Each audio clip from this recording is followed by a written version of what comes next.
Emmanuel Petit a très récemment parlé de Kylian Mbappé, il l'a bien allumé, on va voir tout ça dans cette vidéo. Salut à tous les gars, c'est Azial. Aujourd'hui on se retrouve pour une nouvelle vidéo où on va réagir à quelques déclarations de Manu Petit vis-à-vis de Kylian Mbappé. On va voir des déclarations que personnellement je trouve plutôt intéressantes et ça fait plaisir de voir ce style de déclaration un petit peu dans les grands médias parce que généralement on a un petit peu toutes les mêmes déclarations autour de Mbappé, c'est-à-dire que la culture de ce n'est pas sa faute, c'est la faute d'un tel, c'est la faute d'un tel, c'est la faute d'un tel, pardon. Aujourd'hui, je vais bien évidemment essayer d'être objectif à 100% et de réagir à la plupart des déclarations de Manu Petit et de du coup parler un petit peu de cette deuxième partie de saison, cette fin de saison, appelez ça comme vous voulez, de Kylian Mbappé qui a été raté et aussi de son comportement insupportable. Et on va aussi essayer de se poser la question, finalement, est-ce que Mbappé n'est pas tout le temps protégé? On avait déjà fait une vidéo de ce type-là, où à l'époque on avait parlé des médias qui surprotégeaient Mbappé, mais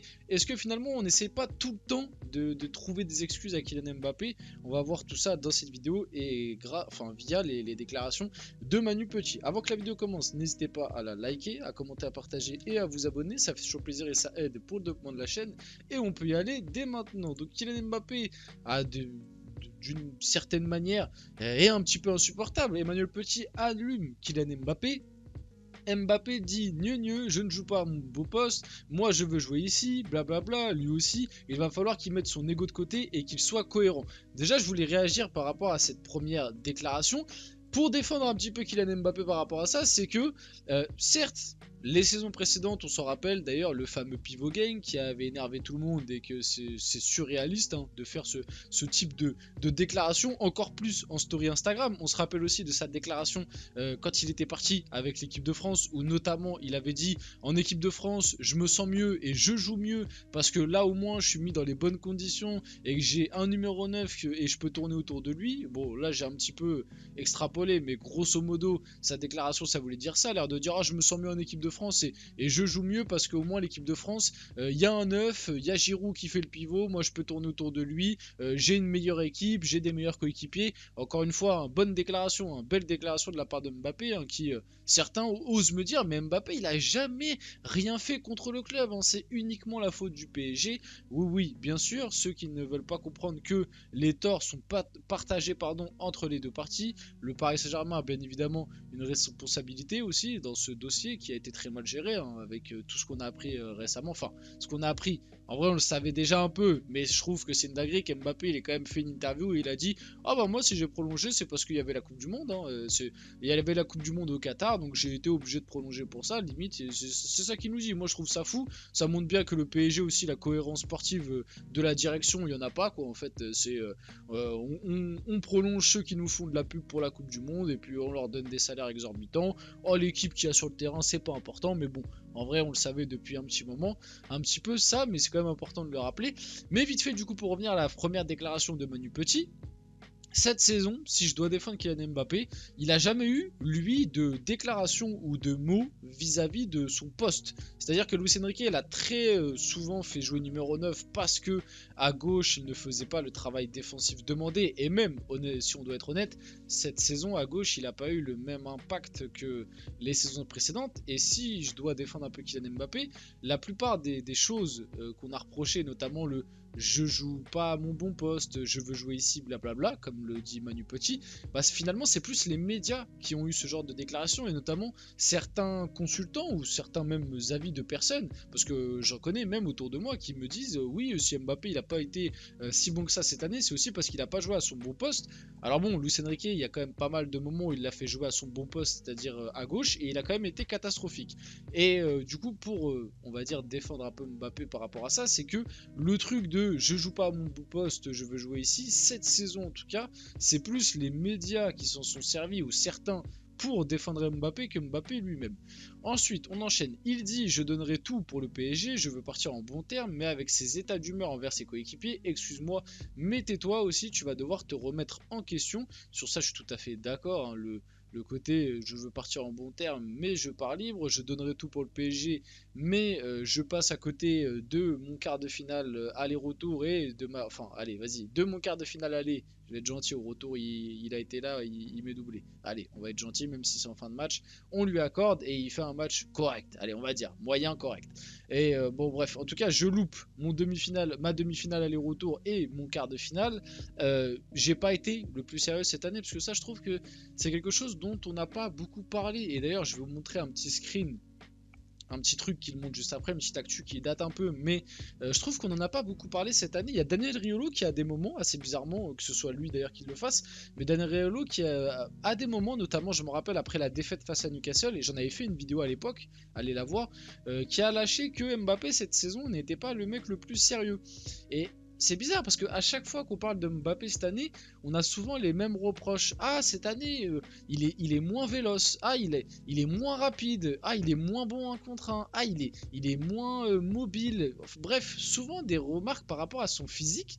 Et bizarrement, cette année, quand même, on a entendu pas mal de petites choses. Alors, pas à l'échelle grand public, grand média, mais on a entendu par-ci, par-là, pas mal de petites choses comme quoi Mbappé, cette année, n'avait peut-être pas été le joueur le plus sérieux. Que peut-être Mbappé n'était pas à son poids de forme tout le temps. Alors, je suis pas en train de dire qu'il est en surpoids. Hein. Le gars, ça reste une machine. Mais tu sais que dans le monde professionnel, quand des fois, tu as peut-être 1 ou 2 petits kilos en trop, ça va pas se voir à l'œil nu, mais dans tes performances, ça peut se voir dans tes coups de rein, dans ton accélération, etc. Dans ta récupération aussi. Et bizarrement, c'est l'année où physiquement on l'a senti le plus délabré, et c'est l'année où on a entendu des choses comme quoi il n'était pas le plus sérieux. Donc faudrait peut-être aussi se pencher par rapport à ça et se remettre en question et ne pas toujours, on va dire, remettre en question les autres. Et du coup, ça peut expliquer aussi certaines disaster class qu'a pu nous faire Mbappé cette année. En tout cas, on va tranquillement passer à la suite. Donc Emmanuel Petit démonte Kylian Mbappé après son séjour à Cannes. Ça, c'est pareil, tu vois, pour parler un petit peu de sa méforme. Alors, je sais aussi que sur sa méforme de cette année, il y a le mental. Il y a le mental qui a dû jouer, bien évidemment. Le côté. Après, c'est pareil. Hein. Mentalement, c'est lui qui a voulu être dans cette situation, entre guillemets. En tout cas, 50-50, quoi. Il est à 50% responsable de la situation dans laquelle il est et dans la situation qu'il a dû gérer cette année. Je rappelle que l'été dernier, le PSG lui a ouvert une porte de sortie. Il pouvait très bien déclarer officiellement qu'il voulait partir et essayer de trouver un point de rechute. Un point de chute plutôt. Je sais pas si le Real Madrid allait se manifester, mais il aurait pu très bien tenter, tu vois, parce que l'été dernier, le PSG lui a ouvert la porte. Mais lui a toujours déclaré l'été dernier, on se rappelle que il voulait honorer sa dernière année de contrat, ce qu'il a fait, et du coup il partira libre cet été. Donc si il était si mal mentalement que ça, il fallait partir l'été dernier, et même c'est lui qui a voulu se retrouver dans cette situation, à être à la fin de son contrat, à parler, à organiser des hommages, à être dans la situation où tu dois signer libre au Real Madrid, quand est-ce que ça va être annoncé, bref, tout ça c'est vrai que ça pèse mentalement, mais c'est en partie lui qui a voulu se mettre dans cette situation là. Donc il a déclaré: j'en ai marre, il faut essayer de se recentrer, de redescendre du nuage et de prendre une certaine humilité. Si je pouvais t'emmener à l'aéroport pour que tu ailles à Madrid, je le ferais, tellement tu me saoules, parce que c'est vrai qu'aussi à des moments il y a eu des déclarations de Mbappé, et aussi ça c'est un truc, parce que c'est vrai que des fois, on peut être un peu dur avec Mbappé. On peut être un peu dur. On peut avoir ce côté un petit peu dur par rapport à d'autres joueurs qui, des fois, ratent des saisons et font un petit peu moins de stats, notamment Erling Haaland qui est passé à côté de sa saison. Mais les gars, pourquoi on est plus dur avec Mbappé qu'avec Erling Haaland? Bah, déjà, parce que personnellement, je pense qu'Mbappé est un meilleur joueur de foot qu'Erling Haaland, donc j'en attends beaucoup plus dans le jeu qu'un Haaland, tu vois.